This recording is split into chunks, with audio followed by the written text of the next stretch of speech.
ஆண்டவராய் இயேசு கிறிஸ்துவின் நாமத்தினாலே உங்கள் ஒவ்வொருவரையும் வாழ்த்தி வரவேற்கிறேன். ஆண்டவர் இந்த புதிய மாதத்திலும் 3வது மாதத்தை நாம் காணும்படி செய்திருக்கிறார். அதற்காக ஆண்டவருக்கு நாம் கொடான கொடி நன்றி செலுத்துவோம். இந்த மாதத்திலும் இந்த காலை வேளையிலே ஆண்டவருடைய பாதத்திலே நீங்கள் அமர்ந்து இந்த வார்த்தைகளை கேட்டுக்கொண்டிருக்கிறீர்கள். உங்களுக்கு ஆண்டவர் கூறுகிற வார்த்தை லூக்கா 11ஆம் அதிகாரம். லூக்கா 11ஆம் அதிகாரம். மேலும் நான் உங்களுக்கு சொல்லுகிறேன், கேளுங்கள் உங்களுக்கு கொடுக்கப்படும், தேடுங்கள் நீங்கள் கண்டடைவீர்கள், தட்டுங்கள் உங்களுக்கு திறக்கப்படும். ஏனெனில் கேட்போர் எல்லோரும் பெற்றுக்கொள்கின்றனர், தேடுவோர் கண்டடைகின்றனர், தட்டுவோருக்கு திறக்கப்படும். அல்லேலூயா. ஆகவே வேதத்திலே நாம் வாசிக்கிறோம், நான் உங்களுக்கு சொல்லுகிறேன், கேளுங்கள் அப்பொழுது உங்களுக்கு கொடுக்கப்படும். 3 காரியங்களை நாம் இந்த வேத பகுதியில இருந்து நாம் பார்க்க போகிறோம். எப்படி கேட்க வேண்டும் என்பதை குறித்து நாம் பார்க்க போகிறோம். மத்தேயு 6ஆம் அதிகாரத்துல மத்தேயு 6ஆம் அதிகாரம் 33வது இறைவார்த்தையில நாம் வாசிக்கிறோம். ஆகவே அனைத்திற்கும் மேலாக அவரது ஆட்சியையும் அவருக்கு ஏற்புடையவற்றையும் நாடுங்கள், அப்போது இவை அனைத்தும் உங்களுக்கு சேர்த்து கொடுக்கப்படும். இவை அனைத்தும் உங்களுக்கு சேர்த்து கொடுக்கப்படும். ஆகவே இங்கே நாம் கேட்கிறது நமக்காக நாம் கேட்கிறோம். நம்முடைய தேவைகளுக்காக நாம் ஆண்டுடைய பாதத்திலே நாம் கேட்கிறோம். அந்த கேட்கிறதிலும் கூட நாம் எப்படி கேட்க வேண்டுமாம், 2 காரியங்களை நாம் கவனமாக கவனித்து கேட்கிற போது அது நடக்கும் என்று வேதம் சொல்லுகிறது. ஒன்று, விசுவாசத்தோடு கேட்க வேண்டும். 2, தேவ சித்தத்தின்படி நான் கேட்கிறேன் என்ற உணர்வோடு நாம் கேட்க வேண்டும், அறிவோடு கேட்க வேண்டும். ஆகவேதான் லூக்கா 6ஆம் அதிகாரம் 38வது இறைவார்த்தையிலே நாம் வாசிக்கிறோம். லூக்கா 6ஆம் அதிகாரம் 38வது இறைவார்த்தை. அங்கே சொல்லப்பட்டிருக்கிறதை நாம் கொடுங்கள் உங்களுக்கு கொடுக்கப்படும், அமுக்கி குலுக்கி சரிந்து விழும்படி நன்றாய் அளந்து உங்கள் மடியிலே போடுவார்கள். நீங்கள் எந்த அளவையால் அளக்கிறீர்களோ அதே அளவையால் உங்களுக்கும் அளக்கப்படும். அப்ப இங்க ஒரு காரியத்தை நாம் பார்க்கிறோம். நாம் கேட்கிற போது அது நமக்கு கொடுக்கப்பட வேண்டும் என்று சொன்னால் முதலாவது நாம் கொடுக்க வேண்டும். ஆகவே ஆண்டவரிடத்திலிருந்து பதிலை நாம் பெறுவதற்கு தேடாமல் கொடுக்காமல் பெற்றுக்கொள்ள முடியாது. ஆகவே கொடுப்பதற்கு 2 வாய்ப்புகளை ஆண்டவரே நமக்கு உண்டு பண்ணி கொடுக்கிறார். ஒன்று, நமக்காக ஜெபிப்பது. நமக்காக நாம் ஜெபிப்பது. நாம் நம்முடைய தேவைகளுக்காக நாம் ஜெபிக்கிறோம். இது நம்முடைய பலிபீடம். நம்முடைய பலிபீடத்துல நமக்காக நாம் ஜெபிக்கிற ஒரு ஜெபம். 2, பிறருக்காக ஜெபிக்கக்கூடிய நேரத்தை, முழங்காலை முடிந்த அளவு நம்மளால் முடிந்ததை உதவி செய்வதற்கான வாய்ப்புகளை ஆண்டவர் நமக்கு ஏற்படுத்தி கொடுக்கிறார். இதை கொடுக்கிற போது நாம் அதை செய்ய வேண்டும். இதுதான் கொடுப்பது. கொடுப்பது என்பது இதைத்தான் நாம் பார்க்கிறோம். யோவான் 11ஆம் அதிகாரம் 42வது இறைவார்த்தையை நாம் வாசிக்கிற போது, நீர் எப்போதும் என் வேண்டுதலுக்கு செவிசாய்க்கிறீர் என்பது எனக்கு தெரியும். எனினும் நீரே என்னை அனுப்பினீர் என்று சூழ்ந்து நிற்கும் இக்கூட்டம் நம்பும் பொருட்டே இப்படி சொன்னேன் என்று கூறினார்.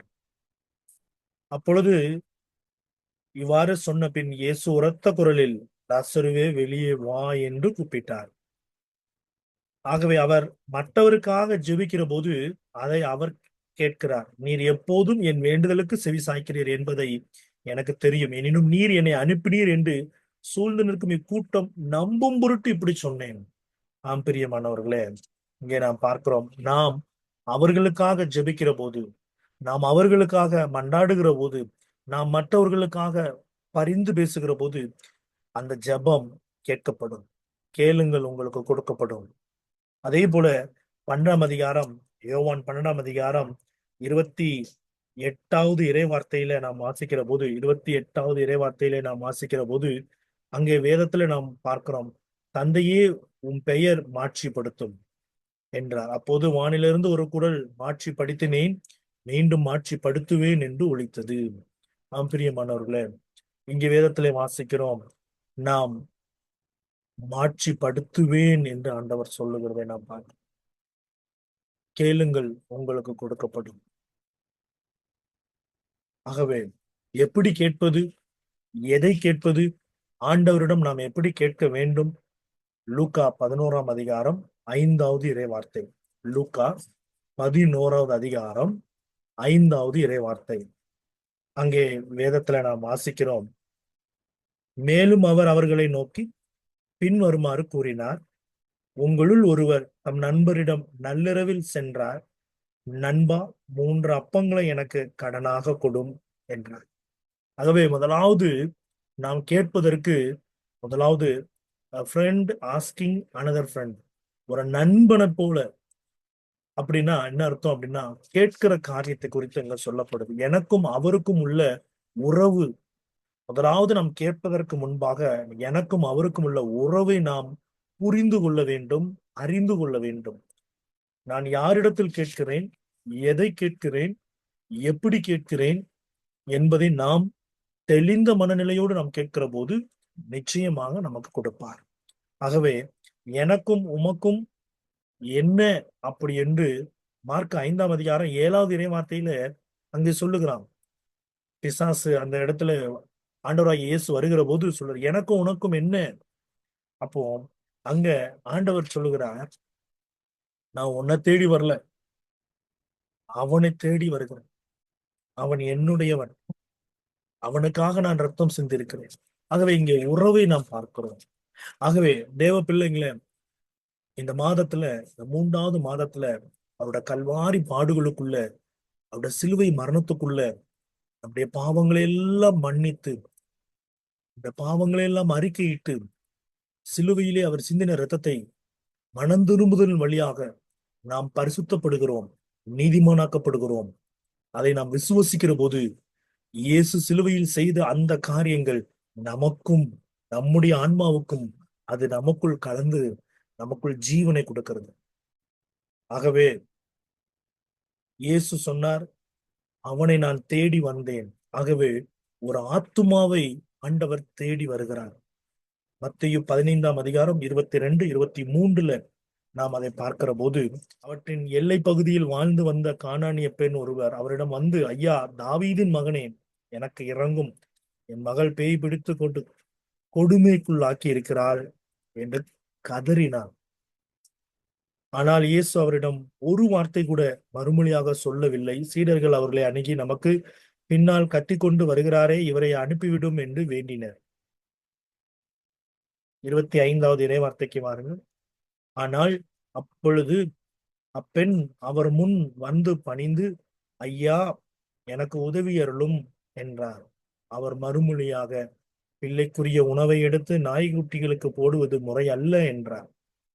பிரியமானவர்களே, 25வது இறைவார்த்தையில வாசிக்கிறோம், ஆண்டவரே எனக்கு உதவி செய்யும் என்று அங்கே சொல்லுகிற போது ஆண்டவர் பேச ஆரம்பிக்கிறார். நாம் இந்த நாளிலே ஆண்டவருடைய பாதத்திலே நாம் அமர்வதற்கு முன்பாக நம்மிடத்துல இருக்கக்கூடிய அருவருப்புகள், நம்மிடத்துல காணப்படுகிற போராட்டங்கள் எல்லாவற்றையும் நீக்குவதற்கு ஆண்டவரிடத்துல ஒப்பு கொடுப்போம். இரண்டாவதாக லூக்கா 11:6ல வாசிக்கிறோம். லூக்கா 11:6ல அந்த நண்பன் அவன் கேட்கிறான், எனக்கு 3 அப்பங்களை கடனாக தர வேண்டும் என்று கேட்டுக்கொள்கிறான். ஆகவே இது எதை குறிக்கிறது? என்னை நம்பி கொடு, நான் திரும்பி தர என்னை ஒப்பு கொடுக்கிறேன், கமிட்மெண்ட்டை கொடுக்க, திருப்பி நான் தருவேன், தந்து விடுவேன் என்பதை குறிக்கிறது. நாம் பிறருக்காக ஜெபிக்கிற போது நாம் அப்படிப்பட்ட ஒரு பொருத்தனையோட, கமிட்மெண்டோட நாம் ஜெபிக்கிறோமா? இன்னைக்கு யோசிச்சு பார்ப்போமே. பரிந்துரை ஜெபம் பண்றோம், ஆண்டவரே இதை செய்யுங்க அதை செய்யுங்கன்னு சொல்லி ஜெபிக்கிறோம். ஆனா அவங்களுக்காக நம்ம பொருத்தனை பண்ணி, அவங்களுக்காக நம்ம ஒரு அர்ப்பணிப்போட ஜெபிக்கிறோமா? இன்னைக்கு யோசிச்சு பாருங்க. ஆகவே விடுதலை பயணம் நாம் வாசிக்கிறோம் இல்லையா? அவருடைய வார்த்தையை நம்முடைய இருதயத்தில் வைத்து அந்த வசனத்துக்கு கீழ்ப்படிய வேண்டும் என்று சொல்லுகிறார். நீதித்தலைவர் 11ஆம் அதிகாரம் 30வது இறைவார்த்தையில யெப்தா ஆண்டவருக்கு ஒரு பொருத்தனை பண்ணி, அம்மோன் புத்திரருக்காக என் கையில் ஒப்பு கொடுக்க நான் ஜெபிக்கிறேன் என்று ஒப்பு கொடுத்தான். 11:39 வாசிக்கிறோம். ஆண்டவர் அவன் கேட்டதை கொடுத்தார் என்று வேதம் சொல்லுது. சங்கீதக்காரன் தாவீது திருப்பாடல் 50ஆம் அதிகாரம் 14, 15 வாசிக்கிறோம். ஆபத்து காலத்தில் என்னை நோக்கி கூப்பிடு, இல்லையா?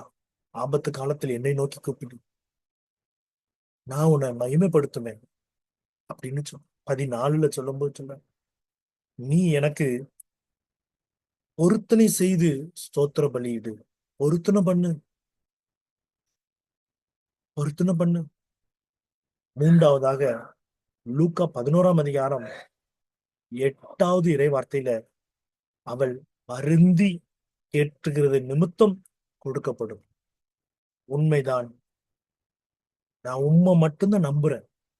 இந்த 3வது மாதம் நான் உண்மைதான் நம்புறேன், வேற யாரையும் நம்பல. அற்புதம் செய்யுங்க ஆண்டவரே. 62வது திருப்பாடல் 2வது இறை வார்த்தையில சொல்றார், அவரே என்னுடைய கண்மலை, என்னுடைய மீட்பு. நம்முடைய தேவைகள் அவரிடம் தான் உள்ளது. ஆகவே நாம் அவரையே சார்ந்து கொள்வோம். எபிரேயர் 13ஆம் அதிகாரம் 2வது இறைவார்த்தை சொல்லுகிறது, நாம் சில நேரங்களிலே நாம் அந்நியர்களை உபசரிக்கிற போது கூட, உதவி செய்கிற போது கூட தேவ தூதர்களை நாம் உதவி செய்கிறோம்.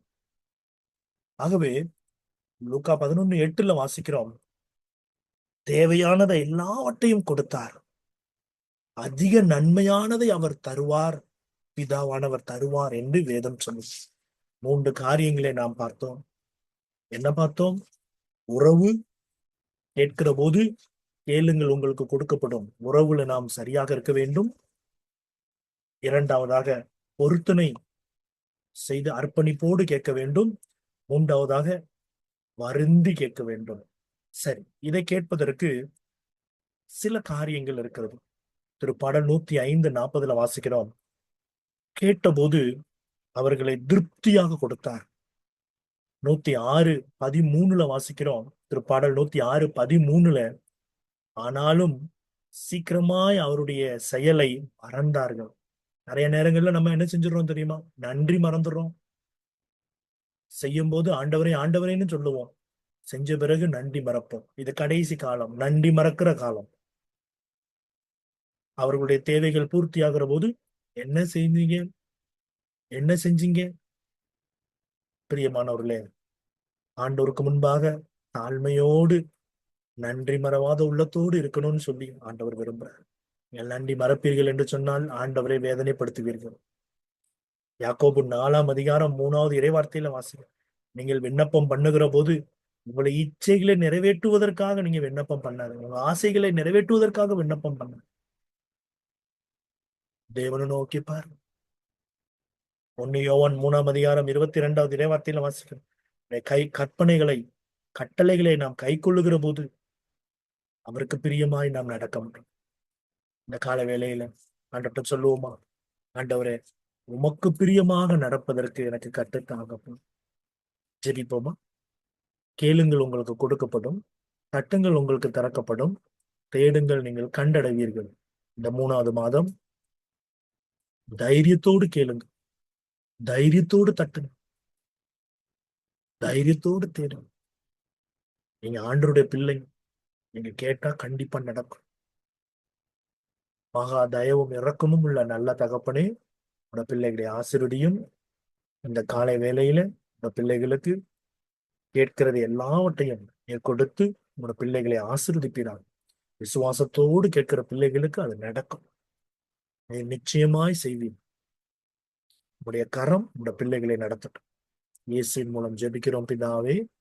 ஆமென், ஆமென். God bless you. ஆண்டவர் உங்களை ஆசீர்வதிப்பார்.